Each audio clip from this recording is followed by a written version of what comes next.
ऐसी जिंदगी जियो, राजी है हम उसी में जिसमें तेरी रजा है। यहाँ यूं भी वाह वाह है, यहाँ त्यों भी वाह वाह, हर समय वाह वाह है। ध्यान रखिए, मिल जाए तो कोई बात नहीं हो, चला गया तो आनंद में जियो ना। लेकिन तुम्हारी जिंदगी निराशाओं में जाती है। एक गुलाब का पौधा ये सोचता है कि मैं नारियल के पेड़ की तरह बड़ा हो जाऊं। अब बाजू में लगा है, अब वो सोचे मुझे नारियल का पेड़ बना दे, नारियल का पेड़। अब गुलाब का पौधा कैसे पेड़ बन जाएगा? पेड़ इसलिए दुखी है कि वो सोचता है यार गुलाब जैसे फूल मुझ में आ जाए, गुलाब जैसे फूल, जिंदगी दुखी हो जाएगी। एक जगह मैंने देखा, अरे गुलाब का पेड़ अपनी पौधा अपनी मस्ती में झूम रहा है, नारियल का पेड़ अपनी मस्ती में झूम रहा है। मैंने एक साधु से पूछा, बताओ ये अपनी मस्ती में क्यों है, ये इतने आनंदित क्यों है? बोले इसलिए आनंदित है कि नारियल का पेड़ कभी नहीं सोचता कि मुझ में फूल लग जाए, और गुलाब कभी नहीं सोचता कि मैं इतना ऊंचा हो जाऊं। इसकी अपनी मस्ती होती है और उसकी अपनी मस्ती में रहो।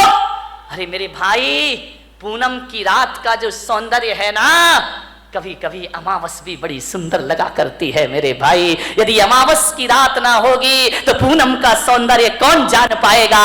यदि जीवन में दुख नहीं होंगे तो सुख का स्वाद। एक बात बताओ, यदि इस जिंदगी में सुखी सुख होता, दुख नहीं होता, तो क्या करते आप बताइए? सबको सुख, सब सुखी। अब कोई बोले ये छोटी उंगली, ये बड़ी उंगली, ये बीच की, अरे भाई क्या दिक्कत है? अब ये एक बात बताइए, यदि पांचों उंगली भगवान एक सी बना देता तो क्या करते आप? कल्पना करो, कभी सोचते हो ये पांचों उंगली एक सी हो जाती तो ना लिखने का आनंद ले पाते, ना खाने का आनंद ले पाते, सामान उठाते नहीं बनता। ध्यान रखना, हर उंगली का अपना अपना महत्व हुआ करता है। अंगूठा है और अनामिका है, तभी आप इससे कुछ लिख सकते हैं। ध्यान रखिए, ये बीच की उंगली है, ये ध्यान रखना, ये बीच की उंगली सबसे बड़ी हुआ करती है। ये उंगलियां भी इसके जैसी बड़ी होने का ख्वाब देख ले तो ये दुखी हो जाएंगे। ये अनामिका है, ये नहीं होगी तो सिंदूर कहां से लगाओगे और तिलक कहां से लगाओगे?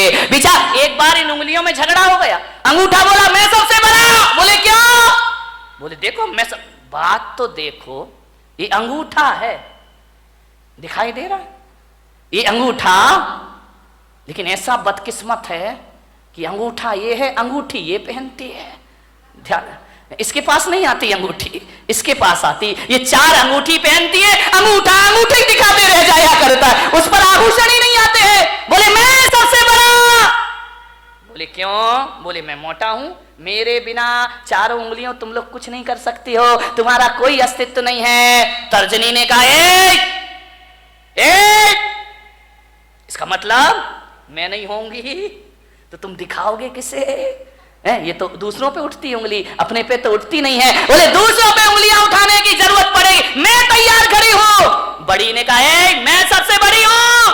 अनामिका ने कहा चल, काय की सबसे बड़ी है, मैं नहीं होंगी तो तेरा कोई अस्तित्व नहीं बचे। छोटी वाली चुपचाप खड़ी थी।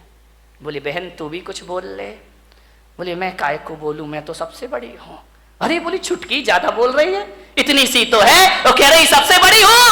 बोले तू क्या करती है? अंगूठा ने कहा मैं साइन करता हूं, अंगूठा लगाता हूं। तू क्या साइन करेगा? तर्जनी ने कहा मैं नहीं होंगी तो पेन कहां से पकड़ लेगा? तो बीच वाली ने बोली चल तेरे में ताकत तो मेरे से ही आया करती है। छिंगली ने कहा देखो, छोटी वाली ने, मेरे पास कुछ नहीं है, मैं सबसे छोटी हूँ, लेकिन मैं इतना जानती हूँ, मैं सबसे बड़ी हूँ, मैं सबसे बड़ी हूँ। बोले छोटी हो के अपने को बड़ी क्यों कह रही है? बोले इसलिए कि जब जब भगवान को प्रणाम किया जाता है मैं सबसे आगे खड़ी रहती हूँ और तुम सब मेरे पीछे खड़े। ध्यान रखिए, प्रणाम करोगे तो छोटी वाली, जो झुकना जानता, जो प्रणाम करता, वो सबसे बड़ा हुआ करता। किसी से क्षमा मांगो, देखो लड़ने में तो तर्जनी तुम तैयार रहती हो, लेकिन जब माफी मांगी जाती है तो मैं सबसे आगे खड़ी रहा कर। सबका आनंद है अपना अपना। सब उंगलियां एक सी हो जाएं तो जीने का मजा क्या बचेगा मेरे भाई? ये छोटे बड़े नहीं रहेंगे तो जिंदगी कैसे चलेगी? इस दुनिया में क्षत्रिय की भी जरूरत है, इस दुनिया में ब्राह्मण की भी जरूरत है, इस दुनिया में वैश्य की भी जरूरत है, और इस दुनिया में शूद्र की भी। शूद्र नहीं होंगे ना, 3 दिन हड़ताल कर दे, जीना मुश्किल हो जाएगा मेरे भाई। ध्यान रखिए, सबका अपना महत्व है, अपने अपने में राजी हो जाओ। राजी है हम उसी में जिसमें तेरी रजा है। यहाँ त्यों भी वाह वाह है। यहाँ कबीर का झोपड़ा एक दिन बेश्या के कोठे के सामने बना दिया गया। वेश्या को बड़ी परेशानी हुई। कबीर को कोई परेशानी नहीं थी, संतों को क्या परेशानी? परेशानी तो संतों से दुनिया को है। कबीर अपनी भक्ति करता था, राम नाम भजन में लीन रहता था, वेश्या को डिस्टर्ब हो गया।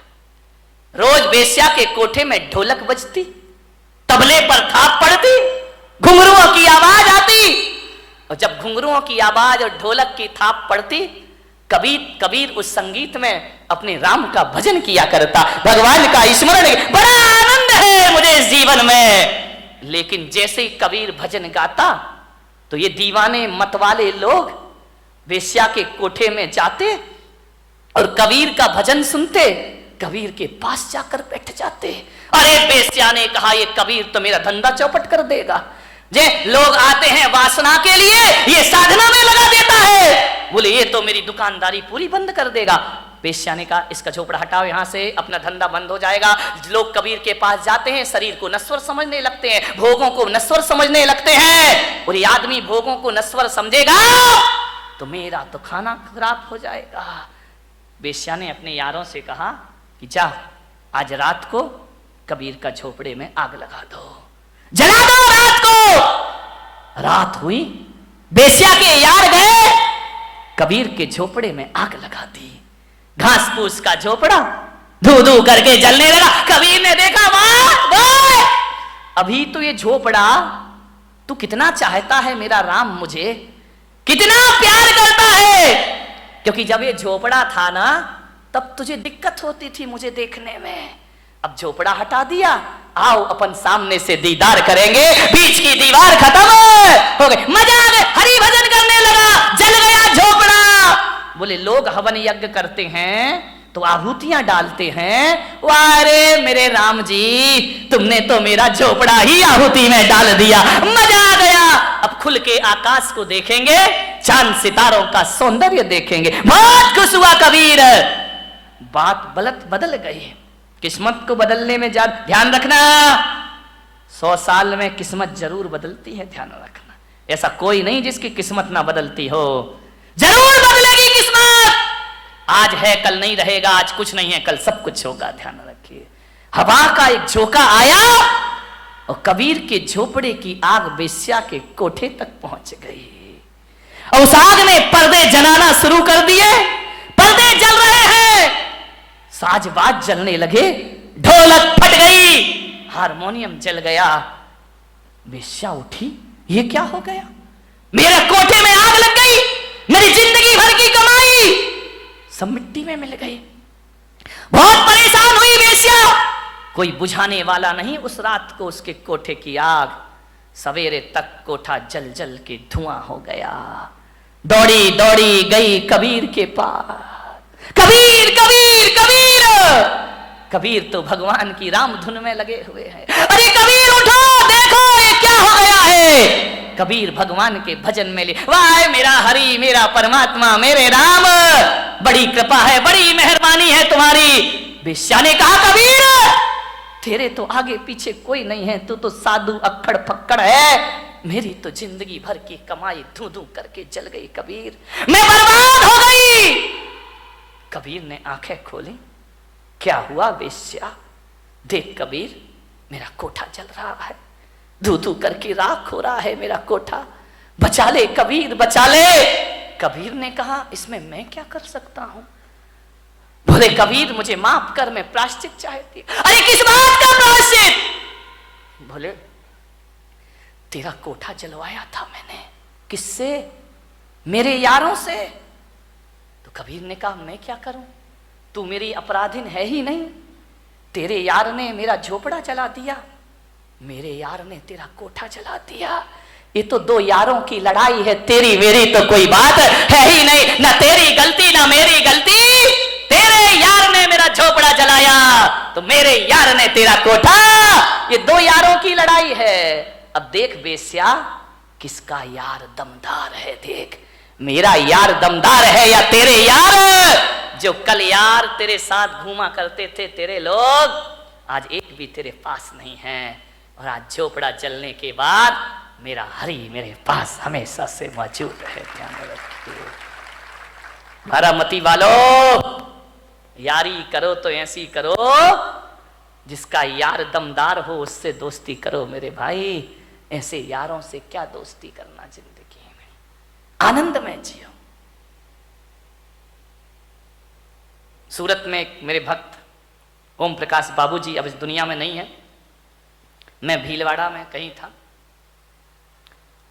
रात पता चला कि उनकी फैक्ट्री में आग लग गई, धू धू करके फैक्ट्री जल गई। मेरे पास, मेरे स्टाफ के पास फोन आए कि बाबूजी की झोपड़ी बुरी, मिल जल गई है कपड़ों की। वो जिन शरणम के अध्यक्ष थे उस समय, बाबूजी की फोन पर स्पीकर खोल के बात हुई। मैंने कहा बाबूजी ये जो मिल जल गई आपकी, कहां है आप?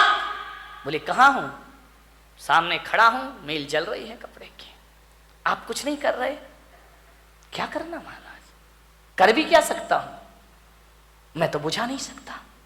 बुझाने वाले अपना काम कर रहे हैं, मैं अपना काम कर रहा हूं। मैंने कहा क्या हुआ? कुछ नहीं महाराज, चिंता मत करो, आपका हाथ हमारे सिर पर है, ऐसी 10 मील फिर खड़ी करने की मैं ताकत रखा करता हूं। वो आदमी कमजोर नहीं पड़ा, वो शख्सियत कमजोर नहीं पड़ी, हौसले हैं महाराज। आपका शिष्य इतना कमजोर नहीं है, 2 मील क्या ऐसी और भी जल जाए तो भी मेरे मन में कोई फर्क पड़ने वाला नहीं है। मैंने कहा बाबूजी आप उस समय क्या महसूस कर रहे थे जब वो मुझसे मिलने आए? बोले क्या कर रहा था, आपका हाथ सिर पर है ना, भगवान मेरे साथ है ना। तो मैंने कहा जब मील जली हुई देखी आपने तो क्या महसूस किया? बोले यही किया कि पेड़ से कुछ पत्ते हैं झड़ गए हैं, पतझड़ है, सावन फिर आएगा, मैं फिर हरा हो जाऊंगा। ध्यान रख,